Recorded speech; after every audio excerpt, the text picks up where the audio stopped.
warahmatullahi wabarakatuh. Waalaikumsalam warahmatullahi wabarakatuh. Kembali lagi di sesi santri bertanya, Ustadz menjawab. Bersama Abah Huda sekaligus guru fikih MTS Endersi.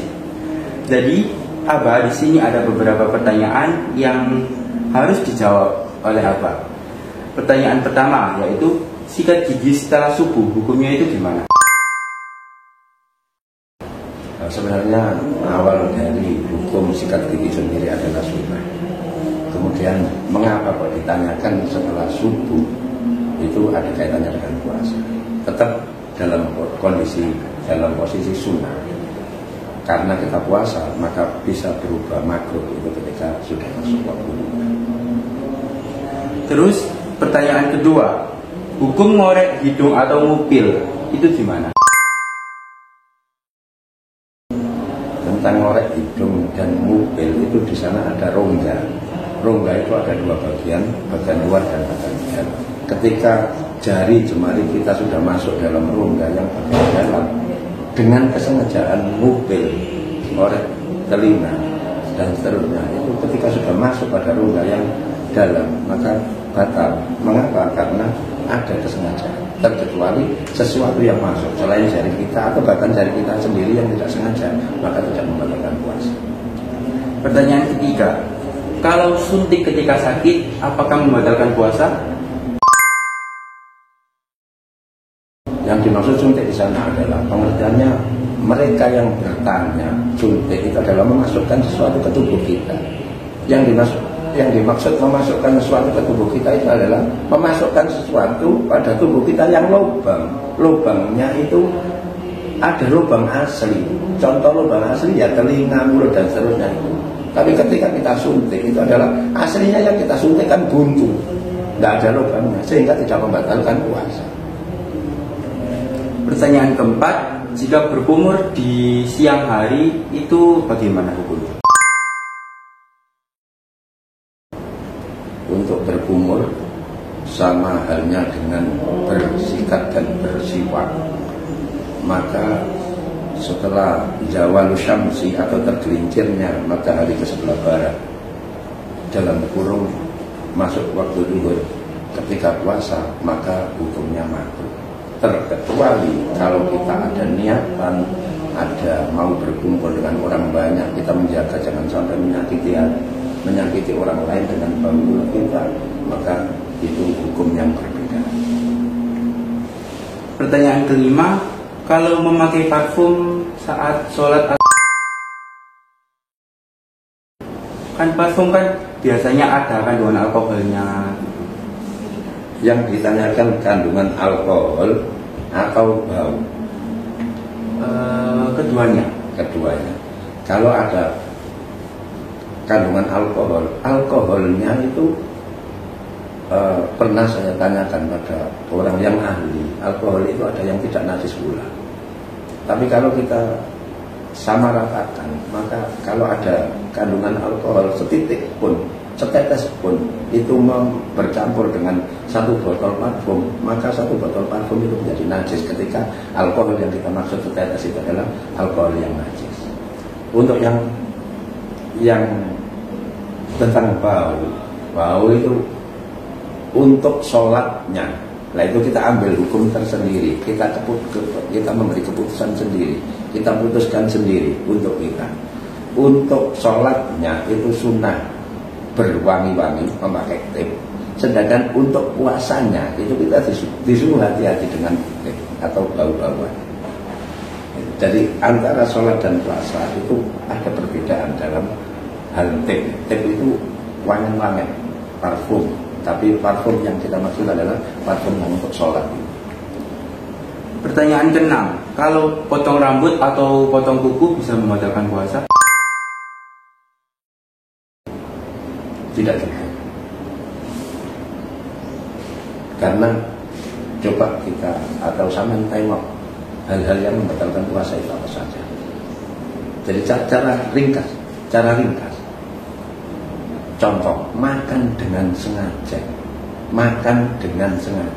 Memasukkan sesuatu ya tadi yang masuk dalam bagian mobil tadi, rongga tadi adalah lubang yang ada jurusannya. Tadi ada rongga yang jurusan ke sana. Mana contoh dari mulut itu masuk ke rongga sana? Kembali pada pertanyaan, memasukkan apa sesuatu benda padat atau cair ke rongga itu. Kemudian yang saya tanyakan adalah memotong kuku dan memotong rambut. Kalau memotong kuku dan memotong rambut itu tidak masuk dalam hal-hal yang membatalkan puasa, maka tetap puasa kita sah. Pertanyaan ke-7, kalau kita menyelam bagaimana Bang? Kita menyelam, yang penting tidak ada air yang masuk ke dalam tubuh kita. Jadi terkecuali kalau menyelamnya sampai membuka bagian. Contoh yang cenderung masuk itu adalah mulut kita. Yang cenderung masuk kita tidak bisa menahan tidak bernafas, kita tidak bernafas di dalam air, kita tidak bisa menahan sehingga kita mulut kita istilahnya menelan, nyedot. Kemudian hidung kita juga nyedot. Ketika ada air yang masuk ke dalam rongga, ada rongga yang berkelanjutan. Ada berkelanjutan antara hidung dan mulut itu akhirnya bersatu jadi satu di sana tenggorokan, maka itu membatalkan puasa. Tapi selama tidak membuka dan tidak istilah wong Jawa nyedot itu tadi ya, tetap kita boleh-boleh saja, sah-sah saja. Pertanyaan ke-8, hukum keramas saat puasa. Nah, keramas sekali lagi, selama kita bisa menjaga, jangan sampai masuknya ada air yang masuknya air ke tubuh kita, maka kita boleh-boleh saja keramas. Bagaimana kita sebagai orang Islam, kemudian ketika kita puasa dan kita tidak keramas? Satu hari sedangkan puasa kita panjang, puasa kita 1 bulan, 1 hari, 2 hari, 3 hari tidak keramas, apalagi 1 bulan tidak keramas. Maka tetap kita jaga. Mengapa? Karena keramas itu adalah kebersihan, dan itu jadi pedoman sebagai ciri daripada orang Islam. Harus bersih, harus rapi. Kita tidak keramas selama sekian hari. Sepanjang itu bagaimana dengan keadaan? Pertanyaan ke-9, hukum berlama-lama di kamar mandi. Nah, ini sama dengan yang menyelam tadi. Apa tujuan kita berlama-lama di dalam kamar mandi? Kalau memangnya hanya sekedar menghilangkan panas, rasa penat di luar sana, maka boleh-boleh saja. Yang membatalkan kan bukan berlama-lama di dalam kamar mandinya, tapi ternyata zaman tutup kamar mandi itu, kemudian zaman siram kepala, bukan hanya sekedar siram kepala, tapi zaman memberikan kesempatan air itu masuk ke dalam mulut zaman dan zaman sedot, menjadi tidak hanya sekedar kumkum, tidak hanya sekedar berlama-lama di kamar mandi, tapi ada tujuan memang sampai untuk membatalkan puasa, memasukkan air ke dalam mulut sampai sehingga menjadi batal. Tapi hanya berlama-lama saja ya, nggak ada apa-apa, nggak ada masalah. Kalau kita ngentut di air atau ketika berenang itu gimana Pak? Coba kita gambarkan ada selang. Ketika selang itu udaranya keluar, otomatis selangnya buka. Kemudian sekarang yang tidak, yang kita bahas itu lubang yang belakang kita. Nah, kira-kira ada kesempatan tidak air itu masuk ke dalam? Tapi kalau tidak ada, ya tidak apa-apa. Kalau lubang itu bisa nembus ke kerongkongan, ke tenggorokan, mungkin tak air yang masuk lewat belakang itu masuk ke sana. Kalau tidak, itu namanya istilahnya nafas. Nafas itu berkelanjutan kan. Jadi semua yang keluar dalam tubuh kita itu kalau berkelanjutan, ada lubang yang sampai berlanjut ke sana, maka itu jadi batal. Contoh makanan yang kita masukkan ke dalam mulut sampai ke kerongkongan, sampai ke lambung. Tapi mungkinkah air itu masuk kembali dari jalan belakang kita, dari lubang kita yang belakang itu kemudian masuk ke perut? Tidak mungkin. Kembali terus berlanjut sampai ke kerongkongan, ke mulut kan tidak mungkin. Maka kalau tidak nyampe ke sana tidak batal. Dan kemungkinan ketika hawa yang keluar, yang namanya kentut keluar dari kita, itu setelah keluarnya itu langsung nutup alatnya secara otomatis. Jadi air tidak akan pernah masuk. Saya rasa itu.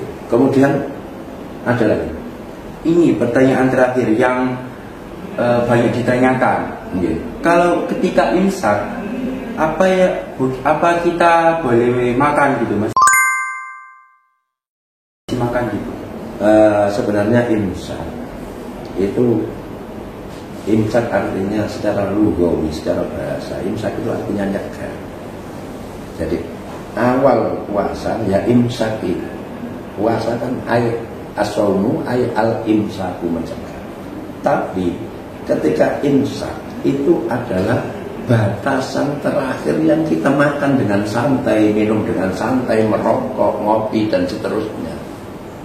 Tapi pas pada puncaknya adalah ketika ada azan, itu baru kita. Maka di sana ada istilah, ada jeda antara imsak dan azan, itu ada katakan saja 3 atau sampai 4 menit.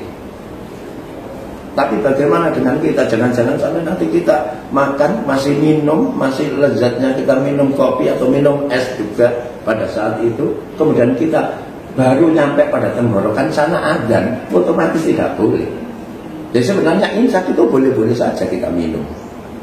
Tapi ada jeda antara imsak dan antara sampai dengan azan, itu ada waktunya.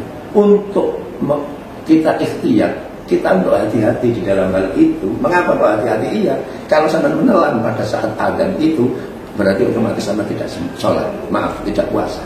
Mengapa? Karena azan itu masuk zuhur, masuk waktu subuh, sehingga ada ayat kata yatabayyana lakum khaytul abyadu minal khaytil aswadi minal fajr, yang dikatakan imsak itu diawali dari fajar. Fajar ya azan itu. Tapi kalau imsak adalah sebagai tengarah kita untuk hati-hati. Halo wahai muslim, kita sekarang mulai imsak. Jadi antara imsak dan azan itu ada jeda waktu antara 3 sampai 4 menit kita dalam berhati-hati. Dan ada ikhtiar tadi. Jadi jangan sampai pada waktu azan sudah azan, subuh sudah masuk, kita masih makan. Nah, itu tadi sesi santri bertanya, Ustadz menjawab. Saya Azra Amirul Mutakin. Sampai jumpa dan wassalamualaikum warahmatullahi wabarakatuh.